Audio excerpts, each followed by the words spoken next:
Join us each week for some booze-free banter about life without booze. If you're entertaining cutting back your booze by a day, a week, a month, or for the rest of your life, we would love for you to tune in. Buckle up and come along for a ride that may just change your life. Just a heads up, some of the conversations we have may be triggering.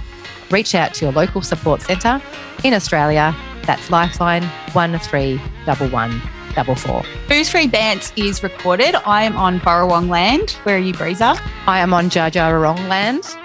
And we would like to pay our respects to our elders past and present and emerging, and we would like to acknowledge the original tellers of stories in this country of ours. So wherever you're tuning into our potty, make sure you know whose land you're on.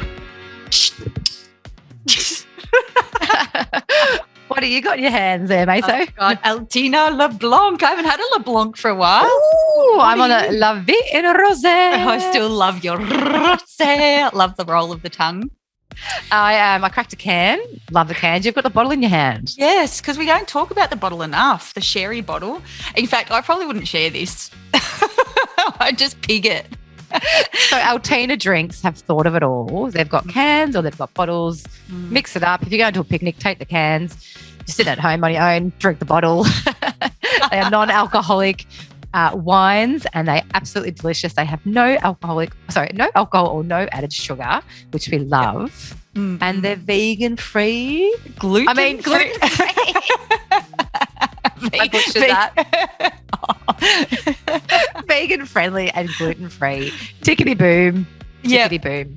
And boom. You can buy them online at www.altinadrinks.com with a little sneako discount. What is it, Meso? It's BFB10, which gets you 10% off the Altina range, which is so amazing. Thank you, Altina. We love you. Thank you, Altina.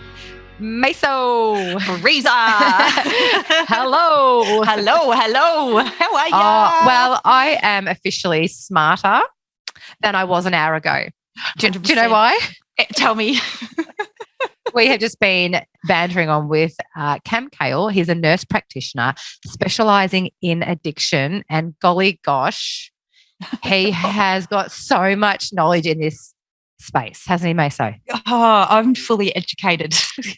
Fully educated. And just what he had to say was so important. We learned all about addiction, and the healing process, the recovery process. The work he's doing is, as you said, Meso, in the potty, it's saving lives. It's saving lives. And there is only one Cam Cail, but we definitely need more of what he's doing in that workspace, because it is saving lives, and he's an incredible human, and you can just tell like his rapport and kind heart, and just you feel like you're in a really safe space. So all of his clients are just so lucky to have him.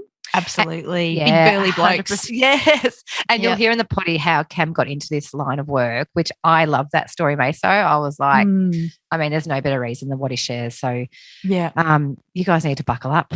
Buckle up. And I'll just do a little disclaimer for you watching at home on YouTube. Oh, yes. We need to talk about this. I just had a little skin cancer removed. This is a very important message to go get your skin checked, everybody.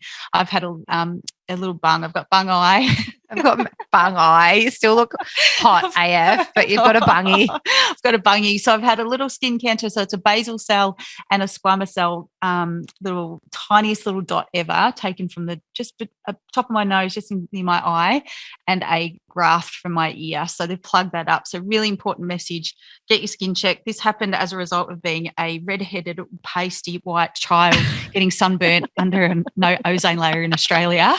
It has nothing. My mum was absolutely vigilant on sunscreen. Thank you, Mum. I'm sorry I was a brat. All it took was a couple of sunburns. So it's very, very common. And playing on water. Yeah, playing on water. So the water sun bounce off the water into the eye. So anyway, get your skin checked, wear your sunscreen. Wear sunscreen. And here's Cam Cail. Here's Cam. Get amongst it with Cam. A big, warm Booze-Free Bants welcome to our very special guest, Cam Cail. Cam, welcome to Booze-Free Bants. Thanks for having me. So good to have you on here. We are excited because it's all about education for us today, isn't it, Meso? Educate us. Educate us. Learning educate session. Our listeners. We are going to be like two sponges today. Just learning about what you do day in and day out, which is help people with addiction. So, Cam, can you tell us about your work and how you got into your work?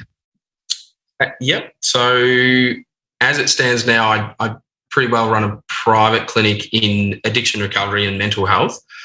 So on a daily basis, I pretty well run clinics and see people with all sorts of addiction, mostly around substance use. Historically, when I started doing the private gigs post a first iteration of my career, I thought it was just substance use. So we would be able to wrap up the substance and see someone pretty short term and be able to wrap it up and have them improve their situation and then wave them goodbye. But it sort of morphed into something different. I was a little bit naive and it's morphed into something different in the context of now we take the substance away, we reveal what's really going on with how people sort of structure their thinking and interface with reality, and then it morphs into sort of mental health coaching. So not only is it about addiction and addiction medicine, it's more about mental health and post that life coaching really, and people's situation, learning through more situations and challenges continue to come. So it's sort of an ongoing support system through a private clinic. And then prior to that, I used to work in pretty well addiction or AOD treatment throughout Australia. And I did work in a prison over in the UK where I sort of started out cutting my teeth. And that's probably what sparked an interest when I was in the prison in London. I met a few guys and had made a mistake on the piss really and were paying for it. Two guys in particular ring true. Their experience was really sad. They hadn't drank that much alcohol, but both had benders and ended up getting behind a wheel of a car and ended up being in an accident and people were killed. So they were in prison for sort of 10 or 12 years on the back of an accident that was caused through their substance use and namely alcohol. So for me, that was a bit of a wake-up call and looking at that and going, holy shit, how far away are me or many of my mates in the context of our adolescent, early adult drinking patterns to having something like that occur. So for me, that was where it sort of sparked the interest, and then coming back home from the UK and doing a lot of study to get to here. But it's been worthwhile, certainly for the people that I meet and the journeys that I walk with people on. Amazing, life-changing, Wow. Cam, like absolutely life-changing. What prison was it? I worked at Pentonville Prison. I worked at a couple of different prisons, but mostly at Pentonville, which is in London. It was interesting that one of the first times I did a shift there, it's a prison that's built sort of with a centre in the middle, and it's got 5 different wings off, and it's 5 tiered as well. So you're sort of walking into like the 1800s, if not before. It was originally built to hold Australians before they were deported, and there was all these synchronicities coming back. So like, what am I doing here? Have I returned to the time or whatever it was? And then there was sort of, it was like going back in time, but also again, pretty cool to meet people from all parts of the world, all through different parts of the world that end up in situations that are, again, not too different to ours and having 1 or 2 mistakes that are extremely costly for the next however long in their life. Huge. We often say how lucky we are, don't we, Maso, that we really something like that hasn't happened to us. 100%. Cam, I live here in St Kilda and we call them the critters, people who have, their lives have gone in a different direction. And I always would love to hear their story. And I always think, as a 6-year-old at kinder, they didn't say, oh, what do you want to be when you grow up? I'm going to live on the street in St Kilda with an addiction. And I think so many, and I know it's quite a common thing, oh, why don't you just drop the bottle? Can you describe to us, tell our listeners, what is addiction? So for me, it's a pretty good question, and you've sort of touched on probably stereotypical look at what addiction is, and then people sort of have that idea that it only sort of or for us, and I think it's a reasonable statement to gain context for us or perception for us to go, it could have been one mistake and I could have ended up like that, or 1 or 2 mistakes. But in reality, for me, stereotypical addiction comparable to actual addiction, it doesn't discriminate. So anyone in any family environment, any household throughout Australia is potentially in a situation where addiction can be a bit of a curse and can attach to any family member, really. in essence, for me, my definition, I was thinking about this when Breezy sort of asked to come on. I apologise. I better get a piece of paper and make some notes if that's okay. Go for it. Just to remind myself. But addiction for me, again, we have so many behaviours and substances that will bring on short-term gratification. So the difference for me between a use disorder or substance use disorder and then potential dependency and then addiction, for me, an addiction is where the dysfunction continues. We are engaging in a practice that probably brings on short-term gratification, and then despite the negative ramifications, we continue to do it. So whether that's health, whether that's relationship, whether that's mental health, physical health, legal issues, any issue that we can see that is coming from the substance or the behaviour, and then we continue to engage in it despite the reminders, despite the downside, despite family interventions. We stuck doing that behaviour, and that's how we cope. If that makes some sense. That's an amazing summary, Cam. Yeah. Yeah. So I guess my next question, Cam, we all pick up a drink, most of us have when we're a teenager and we have a drink, but some people become addicted and some don't. So can you tell us how does the addiction start? Where does it start? Why does it start? Yeah, I think it comes back to level of coping. So we, as you said, we all engage in not even just drinking. I think that anything that brings on short-term gratification, and we can talk about shopping and gambling and sugar, even sugar. Yeah. Other illicit substances as well. Anything that we can attach to that's going to allow us to cope. And I think that's the tipping point for me. And again, there's lots of different theories out there, and there is lots for people to sort of look online with regards to what is the definition. But for me, again, it comes back to that what's our behaviour look like? And if we think about it just with alcohol, what's our relationship like with booze, and what is the context of our drinking pattern? Are we drinking in the morning? Are we drinking in the evening? Are we limiting and setting boundaries? Or are we we can't cope with any stress and we use alcohol to cope on a daily basis, and drinking copious amounts as well? So that I think that's a little bit of a tipping point when we're not coping with regards to emotional stuff.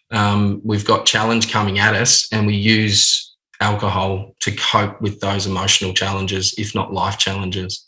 And once we start doing that, I think it's a bit of a slippery slope, because we then rely on that as our coping strategy more and more often. And it becomes harder to then contain, if not set boundaries, if not rein it back in and have a functional relationship with booze. Do you think, sorry, Mason, I'm just going to chime in. Do you think chime in. Those who drink, do you think we're all a little bit addicted? I was going to ask the same thing, because I think we've all used alcohol to cope, and as a vice. Yeah, absolutely. Yep. And you think about it differently. I think there were some studies coming out of the US years ago of some of, we think about the college cities where there's like 300,000 students in one city. It's crazy, but some of the percentage, I can't remember the name of the study, but there was something ridiculous with a high percentage of kids or young adults that were drinking to cope with social anxiety. So the level of coping, you think about, it doesn't have to be really pointy end dysfunction that I've got life challenges coming out of left, right and centre. It can be an internal dysregulation, so an emotion that we experience, and it's like, I don't feel myself, or I'm nervous in this conversation, or I've got to go to the pub, I need to have a drink prior. Again, I think some of that stuff can be a little bit normal in the context, or normalised within our society. But at the same time, it's sort of like, once we start there, again, the slippery slope becomes when we have relationships break down, or we have health complaints, or we have family problems, or we lose our job, or it sort of morphs into the behaviours becoming more detrimental because we're not coping. And isn't that funny, Cam? Like Mason and I have these conversations all the time about, it's normalised the fact that we binge drink. It's normalised that if a friend is having they're going through a bad time, we'll go, I'll come over with a bottle of wine. Like, that's totally normalised. That's part of our culture, isn't it? Yeah. And to be able to, I get, we use alcohol, it's almost like that medicine or self-medication, and easier to connect. We think about, ironically, my brother runs a pub, and we talk about inhibitions, we think about what alcohol does. So generally, one of the actions of the alcohol will be we have a neurotransmitter called GABA, which is in our inhibitory process. So we talk about that in the context. It's more likely to have a conversation after a couple of glasses of wine, where it's a hell of a lot easier to talk about things that are a bit tricky. The ability to have a conversation, for me, seemingly practiced it over many, many years for people, and see so many people that walk through my door that haven't practiced. So they'll walk in and it'll be super clunky, and it's like, I don't know what to say. I don't know how to do this. And the ability to start to practice having a conversation sober is a really good starting point. We've talked about that GABA. We have. we have, and I think I'm loaded on it. It's why I'm talking about my brother, but you can see a shift. So depending on and assessing how people are responding to their alcohol content, you can see that the behaviours shift, and people are more likely to say stuff or say something that they wouldn't ordinarily do, or and thinking back. Sorry, in my life. Yeah, I'll say I've been there plenty of times. It's like, you won't do that, and then you end up doing it, and it's like the lead into that understanding that we all come from Bendigo, so going to the races at the start of the day compared to leaving the races at the end of the day. It's like there's a completely different profile of people walking out than when they walked in. And you walk in, our class walk out like an ass. But there's even a saying, like, have a drink for some Dutch courage. And Meso calls that whole medicating. We call it a Band-Aid in a bottle. Yeah. Don't we? Yeah, that's what we used to do. It is. It's interesting. I think the time that we live is pretty crucial too, to look at that and go, we live in such a comfortable state, most of us. We think about in the Western culture, we live, there is a poverty line for sure, but even people that are close to that poverty line have comfort. We have heating, we have a roof over our head. Most of us, I don't say all of us, it's a bit of a generalisation. But in essence, we go back not too far in our history, and the reality is some of that creature comfort didn't exist. So the ability to cope with life in the 1950s or even prior, or even 60s and 70s, is a bit different to what it is now. So we're a bit lucky in that regard. Yeah. Cam, what's the guidelines with alcohol? Like, what are the safe drinking? I've never been taught that. So I think I think there's a national guideline for amounts. Most of the time when they create a guideline, they think about where's the harm to self, where's the harm to others, and who's a bit of a no-go zone with regards to restriction with access to alcohol. From a guideline point of view, I think it's they change fairly often, but generally it sort of sticks at that 4 standard drinks per day as a max, and then looking at 10 standard drinks per week as a max as well. But are we talking a pot? Are we talking a pot is a standard drink, Cam? A pot of beer or what? Well, I think from a heavy beer point of view, it's about 285 mils of right. beer. So I'm unsure of the exact size, but I think a pot's a bit bigger. And you think I reckon it is. Walking in and drinking pints and schooners now. Yeah, that's it. Cheap hard to do that. Within 2 or 3 drinks, you're sort of over the recommended amount in any one sitting. Yeah. Which you go back in time again without disclosing too much, and that's done in about half an hour. Correct. But again, and normalised. You think about the it's same as spirits. It's sort of like a 30 mil nip, I think, is one standard drink. And to think about some of the ways alcohol's been poured, it's like it's pretty easy to get over that 4 standard drinks per day in the context of drinking out of a bottle potentially. Do you, just out of curiosity, just out of left field, do you even know how much you would have drank, Breezer? Like how many drinks you would have normally had? I would hate to think about it, Meso. Yeah. And Cam, do you drink now? Where are you? I do. I try and moderate it a little bit more than what I used to. But it's. Would you know? Like when people say, "Oh, I had 7 drinks," I've lost count. I couldn't even tell you how much I actually did. And for me, clearly, there's a bit of a history with regards to drinking and trying to rein it back in. Part of the process of setting boundaries. I couldn't sit in this chair and coach and talk to people about what I do if I haven't lived through it as well. Yeah. So the ability to sort of contain the amounts, there's some tricks of the trade in being able to do it. And one of those things is counting drinks for the purpose of understanding where's your threshold. Where does it get messy compared to how can you hold it together, and what type of alcohol do you drink? It's a pretty good way of structuring it. And if you think about detail orientated people, they're pretty good at it, but people that are big picture, not so good at it. It's like, I'm there for the day. That's how it's going to be. I thought I was real piss fit.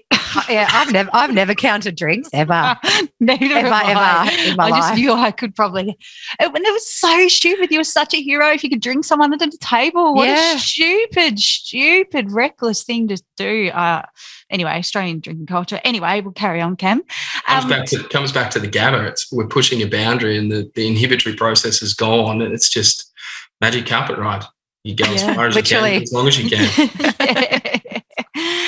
So, Cam, can you paint us a picture of an alcoholic? What is it? What do they look like, or how would you describe an alcoholic?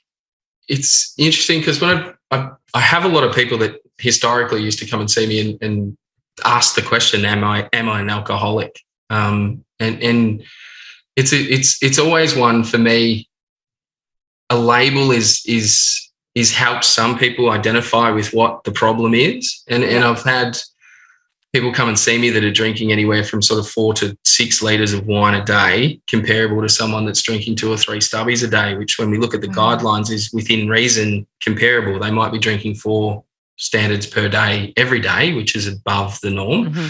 But in essence, it's how that person feels about that. And for me, understanding that the person has a problem with it, and that's enough. So if that person has a problem with it, then it's a problem. Yeah. And to be able to paint the picture of an alcoholic, again, I like to take the alcoholic word away and use sort of substance use disorder, or are we dependent on alcohol, or are we in that space where it is problematic and we're a bit naive to it? So painting the picture is a little bit of a difficult one, Meso. So trying to define alcoholic or alcoholism as a problem will depend upon the person's expectation of it or their definition of it. And then when we think about pointy end alcoholism, for me, it becomes more about how much are you drinking, how often. If you're drinking obviously above the recommended amount, but even further into that, a lot more than the recommended amount, and you're drinking to cope on withdrawal symptoms and you're dependent on it, it becomes more about a daily practice, drinking in the morning, drinking all the time. And that morphs into that's the only activity that someone will engage in, and they set their life up around how do I get access to alcohol today, comparable to what time can I have my first drink, comparable to, and this is functional people that live professional lives too. It's like going to work, I can't wait to have a drink tonight. I need to make sure that I buy a couple of bottles of wine on the way home or at lunchtime and make sure that they're chilled and they're ready for when I finish work. So again, being able to define that it's such I guess a spectrum across the board of the way people interact with alcohol in particular, because it's so freely available, it's hard to pin down a definite definition. But if I was to, again, I'd come back to, if the person feels that it's a problem, it's a problem. Yeah. And on the flip side of that, if we're drinking to cope and we're structuring our life decisions around alcohol, then that's likely we're moving towards a problem. There's a great quote that I've read. It says, if you think you have a problem with alcohol, you do. But isn't it funny, like growing up, I don't know what you were like, Meso or Cam, growing up, an alcoholic to me was a guy in the gutter with a brown paper bag with one tooth in his head, and he was homeless. But that's definitely not the case, is it? Definitely not. We think about that story of how people get to there. Alcohol is just a part of it. Yeah. The ability to look at alcohol as something that can both, it can be productive, absolutely, if it's moderated and it's used in the right context. And you mentioned it before, being able to have a conversation that's going with someone that's going through a rough time and being able to set limits and boundaries on it so it doesn't morph into something different, then that looks as if it's appropriate if we have days off in between, and being able to bounce that with 1 day of drinking, 3 days off, and being able to moderate and not have it control our life. Do your patients, Cam, that you see, the people you're coaching and helping, are they do they fully come off alcohol, or you sort of teach them to moderate or have a better relationship? Like, what does that look like? Both. It's a little bit independent of the person, really. Okay. What is it that they're trying to achieve? And we think about. Can you teach me how to moderate? Yeah, me too. It's harder to moderate than it is to be abstinent, nothing short. And the ability to be able to just drop it and not have it. And that grows legs on its own, as you've probably experienced. The longer you stay sober for, the easier it becomes. And then the ability to be able to have challenge come at you, you go to an event, or you meet with people that you'd normally have a drink with, and the more you say no, the easier it becomes. And you practice living a sober life. But moderating is much more difficult, especially if the line has been crossed and we're using alcohol as our only coping mechanism. If we're thinking about having 10 stubbies a day and we want to drink 6, it's hard when the 7, 8, 9 and 10 are the stubbies that actually allow us to feel better. Yeah, and once you get that first drink, like the buzz, and then you're like, oh, I've had one. It's like when I was like socially smoking, I'm like, oh, I've had one dart, I might as well have 10 for the night. Like, there's no moderation. We call it people who moderate unicorns, don't we, Meso? Because they don't really exist that often. I suppose to add to that, though, Breezer, I do see it a lot, but it takes a lot of work. And hence me being a bit naive to go, let's have 4 weeks of treatment, let's get off the substance and everything will be fine and I'll see you later. Reality is when we moderate and we change our relationship with whatever substance, the ability to keep containing it, keep reflecting upon it, looking at about how we structure our life and the decisions we make and being accountable for them. The ability to do it on our own is more challenging than it is with someone that can help us and be an ear to be able to go, okay, how did we go in the last week? Where were your boundaries? Where'd you go wrong? Where'd you go right?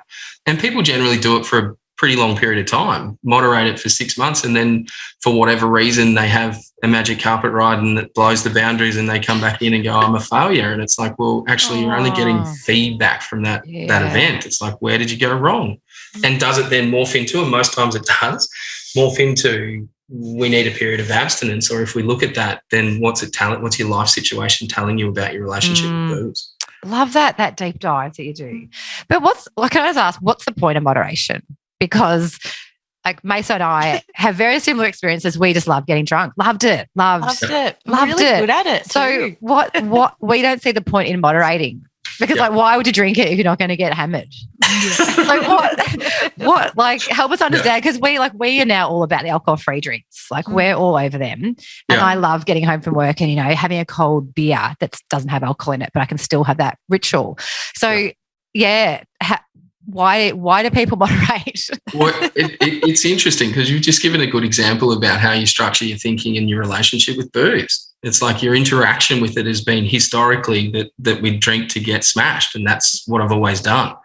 And for me, I promote flexibility in thought. So what is it that we're trying to achieve? If you're wanting to be able to have a drink and go into an environment where there's alcohol, but historically you've learnt that you can't do that, then that's okay. But if you've sort of gone into environments in the past and you've done it once, you've done it twice, you grow legs, you grow confident, and you're able to do it more often. Again, not saying that either way is right or wrong, but flexibility in thought and getting that support and having those conversations is really crucial to be able to then go, okay, what is my capacity to be able to do this? And clearly, Breezy, you've got none. Yeah, I don't see the point. I'm like, it's all or nothing. Yeah. And there's heaps of flexibility in the way you're communicating about that right now. It's like, that's how it is. Yeah. And that's how it is for you at this point in your life. And I think maybe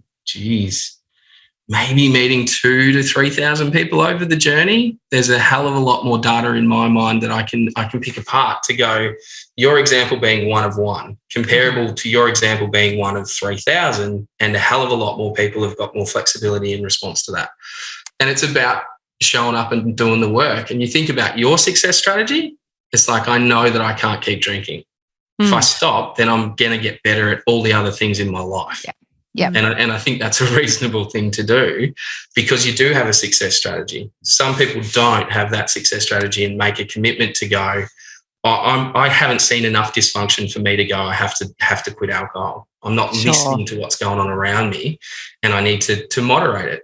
And it doesn't have to be that way, but the reality is it is most of the time. They haven't hit rock bottom, or they haven't hit a stage in their life where they reflect upon it and go, I need to completely stop. Yeah. But it generally leads to that, not always, but it generally does. And especially when we don't set really clear boundaries, or we don't keep doing the work. Yeah, and I think finding that why, that's been the biggest one for me, is finding the why. Like, why did I stop drinking? So why would I jeopardize that and go back to drinking again? So that's always been that. And like, still, I do miss getting hammered, but we say this quite a bit, we play the tape forward. Yeah. Like, if I get hammered, how am I going to feel the next day? What am I going to be like that night? Probably not great. So yeah, that's been a really helpful strategy for Meso and I.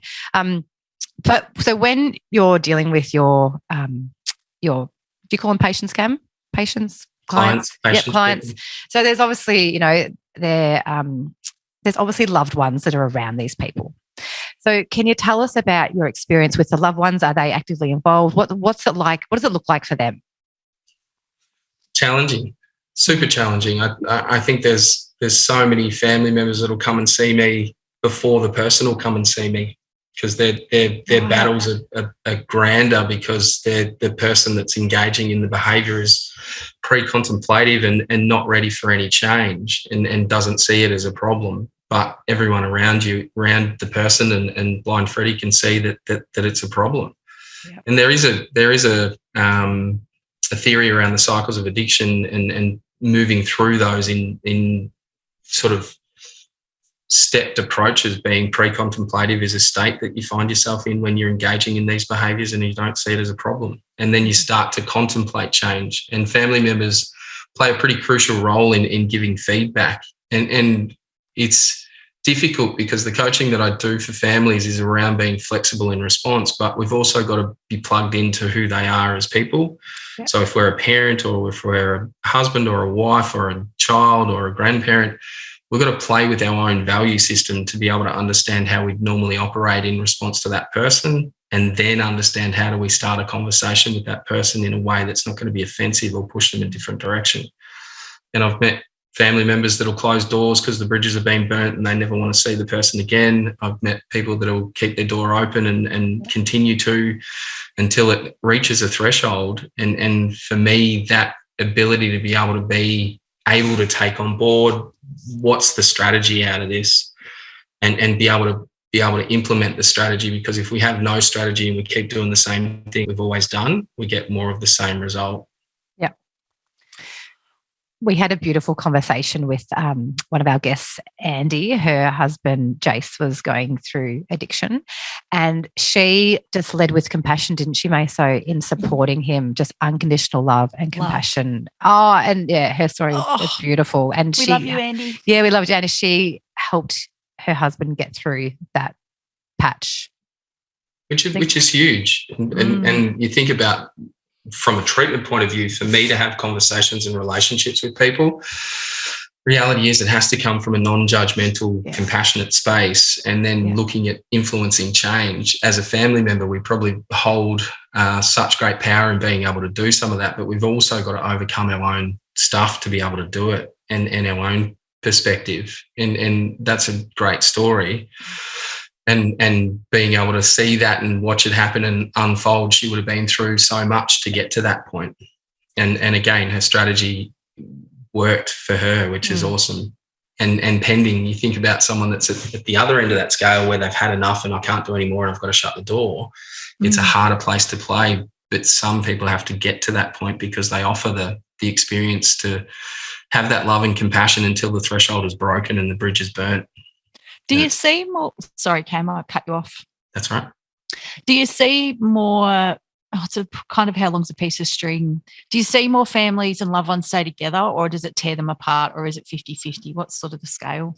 Most of the time, the family stays together, and God forbid, there's some experiences where people will improve their situation for periods of time, but then fall off the wagon and drop off. And we know with substances and alcohol in particular, it's a pretty volatile substance over a long period of time, and it starts to break down our human bodies really, and it's a surefire thing that our liver and our brains won't cope over long periods with high amounts of alcohol, and people do die from this, if not end up in hospital and really unwell. But most of the time I'm excited by the fact that a family member will come in because they're willing to do the work. And it's like, I don't know what to do yet, but we can't have it the way it's been. So how do we structure our thinking, and how do we strategically approach our loved one to be able to influence change? And as we know, that's difficult to influence change other than ourselves, but there is some tricks of the trade being able to structure our behaviour and our boundaries and how we think about someone else's experience. You mentioned, Cam, about people, losing their life to alcohol. I read a stat, I think it was only this week, and it's 6,000 Australians a year die from alcohol. Yeah. Which is massive. Yeah. And that would be and you think about breaking those stats down further, you think about ED admissions, you think about injury, accidents, you think about liver disease, or you think about what do they actually mean by that? Is it the alcohol that's the primary cause of the death, or is it that they have liver cancer because they've drank for 25 years of their life and it's progressed through cirrhosis into liver cancer? And there's so many different breakdowns in the data that alcohol influences all other injuries and cancers and other things as well. Yeah. And it's a challenge. It's a challenge to look at that and go, how do you moderate your alcohol when it causes so much damage? What's the decision to drink? So, Cam, what's the red flag? So for loved ones, if they are seeing something in a loved one, what are the red flags? What are the telltale signs to see, that there's a bit of a problem to then step in? I think if someone's disengaging from normal activity or their responsibilities, someone's not turning up to work or study, or not going to family functions, or you're picking up that they're sleeping more than usual, or you take the recycling bin out and it's clunking around everywhere and no one else in the house drinks. Like there's things that are obvious, and then there's things that aren't so obvious, because generally when people are pre-contemplative and don't see it as a problem or haven't yet had a conversation, they'll be sneaky and they'll have sly grog and they'll hide it pretty well. But generally the signs will be the behaviour starts to shift. I see a lot of people, or young people, which family will bring in, that they're fully aware of substance, if not alcohol, if not all substances. But then how do we influence that and have a conversation and start that ball rolling? It again comes back to the strategy to go, okay, one, we've identified that it's a problem external to the person. How do we actually do something about that? And again, comes back to conversation and starting from, as you said with Andy, the compassionate, non-judgmental, loving space. If we haven't practiced it, it can be a bit clunky, but clearly Andy knew what she was doing in the context of going, you need more love.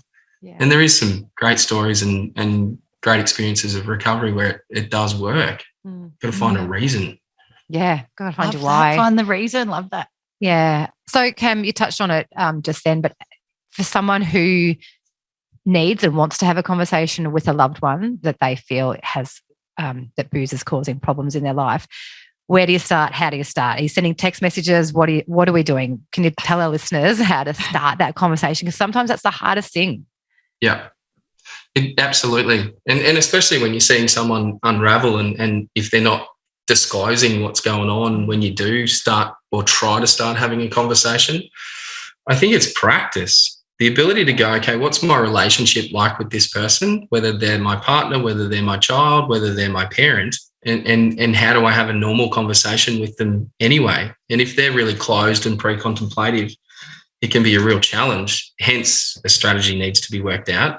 If they're already in the relationship and they're pretty open to talk about lots of other things, I'd use that as an avenue. So you want a general conversation about stuff that we normally talk about, and then you want to probably interlude into, there's been something I wanted to talk to you about.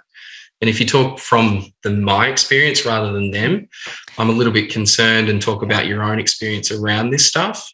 And there is some language techniques that you can use, but I think it is building on the relationship that you've already got. If it's not closed and they're pre-contemplative, then it's a good start to talk about footy or netball or whatever it is that you normally talk about. And then the interlude would be talking from my experience with whatever it be. So as an example, you'd start talking about even if you gave the detail of the situation, I've been really worried lately. I've noticed that you've been drinking more often, and I'm really concerned. Is there anything that we need to talk about, or do you see it as a problem?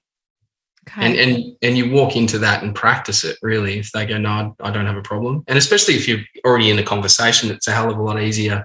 You've got rapport with them. You're talking about general stuff that you're both interested in. And then you hit them between the eyes. No, I'm joking. You're going for the sucker punch. but that's the challenge, isn't it? It's sort of like, how do we, if someone's got a good relationship already, then it should be a pretty easy process. Yeah. If someone's pre-contemplative and behind closed doors drinking and doesn't want to divulge anything, then it's hard to spark that convo. But again, it comes back to practice. So setting up a strategy, thinking about what's my first line here. And a lot of families, I work with families that will, or family members that will come back and will assess what went down, and they'll be like, oh, I'm so sorry. And then in the next sentence, they'll say what they've done, and then I'll sit and give them a round of applause. Because you start to think about how do you plug into your own emotional state? How do you firstly describe the situation? So describing what's going on is a good starting point. It's like, how is it that I've witnessed and what's going on for me to think that there's a problem in the first place? And then how do I describe about how I feel about that? So it comes from me rather than me judging you. It's about how I feel about it and my concerns. And I think you can't go wrong. And there's deeper language techniques that you can sort of look at, but that's not a bad starting point. And probably look online as well around language techniques and how to start a conversation. I just wanted to quickly ask, you did say dive into the Google for the language, but can you give us any little tips? What sort of language can we use there, Cam? I think, again, it comes back to the I stuff. So first step would be describing the situation. If you haven't got rapport with someone, it's really difficult to hit them between the eyes and say, I think you have a problem, because it starts to then become a little bit offensive, and we're in a conversation then that becomes emotional, and then we've got nowhere to run from there, and it generally ends badly. So being able to first set the intention is to have a conversation. And again, I think back to family members. It's like, my intention is I want them to take responsibility for everything that they've done in their life. Like, that's not going to happen. I've got to work. It happens fairly regularly where those conversations it's like, maybe we talk about from where we're coming from. So again, language technique, and there is, again, there's lots of info online, but describing what you've been experiencing as an individual in response, or reviewing what's going down for that person. And when we think about that flow of being able to practice that, it's not particular words. There's no hit words that you would use from a linguistical point of view, but you would, again, set the intention in the back of your mind. The intention is for me to have a conversation with this loved one to help understand where they're coming from, and to be able to lead change if that's what's needed, or support and plug into treatment if that's what's needed. So having that as a bit of an overview. So from a technique point of view, have an overview and an intention, and then when you dive into it, try and describe the situation and only really talk about your emotional state. I'm feeling this way, or I'm seeing this, I words rather than you're a boozer. Yeah. Is it harder, like if, say, you're a bloke and you suspect a friend's been tipping a few more in than he should, is that a different conversation, Cam, if it's bloke on bloke or girl on girl in the conversation text? I think it's pretty similar. And again, it depends on the relationship you've got with the person. So the ability to find that common ground and get that rapport first and foremost, you could be at the footy or you could be wherever. And you wouldn't be surprised that I've certainly coached people through these conversations and they find it really easy in the end, especially when they lean on the relationship that exists. And it's like not throwing judgment. It's coming from a loving and caring space to have this conversation because I'm worried. And again, for men to do that historically has been pretty piss poor. But at the same time, there's a hell of a lot of movement in the space for men to be able to start to divulge. And we think about mental health and it's okay to talk and all these movements where it is really crucial to talk about our emotion. Otherwise, we have a chance of dysregulating. And then we have neon lights of emotional response that looks strange to everyone. And then we go, maybe I have a problem. It's like maybe there's always been some of that there and you haven't done the work. We love hearing of stories of when blokes have helped their mates. We love it when they're being vulnerable and, stepping out of their comfort zone to have those conversations. Yeah. And it's going to be clunky. So expect it to be clunky initially because we haven't practiced this shit. Yeah. Sorry for my language. That's okay. No, it's okay. We've heard that word before. Yeah. Amazing advice, Cam. That's amazing. Yeah, 100%. So, Cam, for those that are suffering in silence, where can they start? Where can they start to get help? What's the resources? Where's their go-to? It's probably the first step again would be probably family, anyone that you've got a relationship with around you, to be able to start to talk about it. And I guess on the flip side, from family to person compared to person to resources, the conversation is pretty similar. It's talking, what's the intention of having a conversation with someone about my drinking pattern? And the intention is to gain some support or allow that person in a little bit to be able to practice talking about this stuff. Because doing a bit of a reflective practice or an audit of the way that you interact with the substance starts with being able to reflect external, not just in your own space. And to be able to do that, again, describing the situation is a good starting point. Or I just wanted to have a chat to you, been going through some stuff. Am I able to have a chat to you about some of the shit that I've been experiencing? Yeah. Not a bad start. Again, I language, look at the intention, set it up so that you're looking to be able to open up a conversation and practice talking about your problem, really. If you haven't got resources around you and if you haven't got sort of family to lean on, or you're not willing, and a lot of people aren't, rather than people that they know and love, they'd rather talk to someone that they've never met before, which is reasonable, and hence probably me having a job. The ability to sort of plug into treatment starts with probably walking into a GP is a good start. I think across the board we have Medicare that supports us with regards to healthcare, and most GPs will know how to have a conversation, if not do an assessment, if not on refer. Mm-hmm. And then there's both private and public treatment. So if you look at the public system, there is an intake line. If you look online around alcohol and other drug treatment, you can ring an intake line and start a baller process on your own. You can do it through your GP, and then the GP has access to both public and private referral systems, whereas in the private space, they'll have an idea of localised service and who you could see, mental health care plans, psychologists, psychiatrists, nurse practitioners, whoever it be, counsellors. So plenty of services. Again, I think it's the showing up and doing it over a longer period of time that's pretty crucial. A lot of the time, and it used to be a big bugbear of mine, where they'd meet someone, or I've done whatever I could to get to here and I'm still in the same place. And it's like, talk to me about what that sacrifice is. What have you done? It's like, well, I spoke to my GP and he was hopeless, so I didn't go back. Or I've gone and spoken to this person and it didn't click with me, so I haven't gone back. And it's like, whenever there's the neon light above your head that there's work to be done, attempting to do it isn't a one size fits all. You'll walk into this clinic and things will be solved when you walk out the other side of it. And I'm a firm believer that most people have got the resources to solve their own stuff. It's just a lot easier when you've got someone walking alongside you. Yeah. So thinking about it as a longer game rather than a short-term game, which was my naivety at the start. It's like, I'll see you for 4 weeks and then we'll be right and I'll see you later. It's not the case. And the evolution of those relationships is really crucial to then do an assessment of where am I letting myself down? Where am I experiencing challenge more than anything else, and where's my support system? So who can I lean on? Yeah. And it's that constant work, isn't it? That constant work on yourself. Cam, can you give our listeners your phone number? Because I think all of them will want to probably ring you and chat. I've still got so many questions, but we are running out of time. I just wanted to ask before we finish up, is addiction hereditary? Because you know how you hear people say, I've got alcoholism in my family. So, is there data around any of that? There is. And I think there's been lots of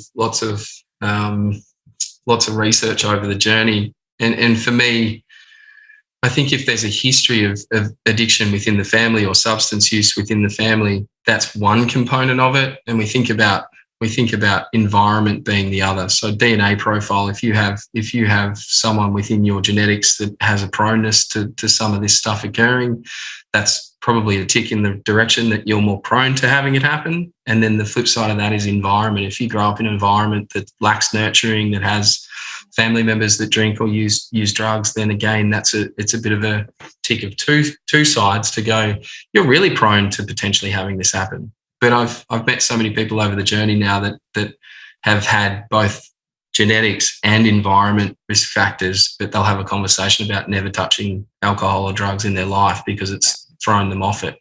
Yeah. And I think, again, doing the work and reminding yourself and reflecting upon it, there's risk factors that make you more prone to this stuff. But if you're not doing the work, that's probably the biggest risk factor for you being more prone to this stuff. Yeah. Unreal, Cam. So good, Cam. How good this chat be, Mason? I know. We just get him on once a week. I know. I was going to say we need a Cam segment. Yeah, we do. Thank you so much, Cam. We do want to finish on a positive note. Can you share with us, obviously anonymously, a good news story about one of your clients? Give us a walk and all, if you can. I've got plenty. I'd be very careful because I've got so many people that I'm connected to that it would be hard to de-identify some stories. But if I did a general overview, I've got people that I work with that never thought that they would be employed in the job that they are, that would never have thought that they would renovate houses and buy and sell houses because where they were was just there was no future. Wow. And the ability to then even think about not finishing year 10 and then getting back on track and being able to go and do a TAFE course and then all of a sudden be at university and then all of a sudden hold a degree and be working as a professional. There's so many good stories in that life can improve, again, if you continue to do the work and sometimes cling on to hope. Because sometimes that's all you've got when things are really difficult. Yeah. And it's a tightrope of walking that line to go, if I continue to engage in the behaviour that I have, then what's my outcome look like? And if I change it, how do I start to think differently and structure it toward the future rather than away from the past or away from the shit that I've got to experience? So building that hope and structuring that thinking around what might happen in the future that's more productive and positive is a really good thing for people to do, and it works. Yeah. And that must just make you fist pump the air when you have a client that is put in the work and they've come out the other side. What an incredible job you're doing, Cam. Look at him smiling. He's guessing. Yes. It's interesting because people walk in and it's like, how's your week? Yeah, really good. And it's like, cool. I sort of believe that. Compared to other people that walk in and go, yeah, it's pretty good. And it's like, I don't believe that for a second. It's the ability to get to the truth for a start, do the work and do an audit of where you're at and then launch from there. I think, it's pretty cool to walk with people along their journey. Again, it can be difficult, but it's also extremely rewarding. Yeah, and I always see the potential in people. And when, if you see that potential, Cam, and then you see them step into that potential and be that person that they could have been. It's massive. Yeah, huge. So huge. Oh, Cam, saving lives. I know, literally. This stuff is just absolutely brilliant. I know our listeners are just going to be learning so much from this chat. Yeah. And I feel like we need to have this chat again at some point. Don't you reckon, Maso? 100%. Oh, you've got a head full of knowledge, Cam, and I just think your message and the work you do is, like Maso said, it's changing lives and you're making a difference in people's lives. So well done. Thank you. You've been awesome. We thank you. We'll have you back. Thanks, Cam. Guys. Thank you. This podcast is proudly produced by our audio engineer, music extraordinaire, Eric Ladd. We love you, Eric.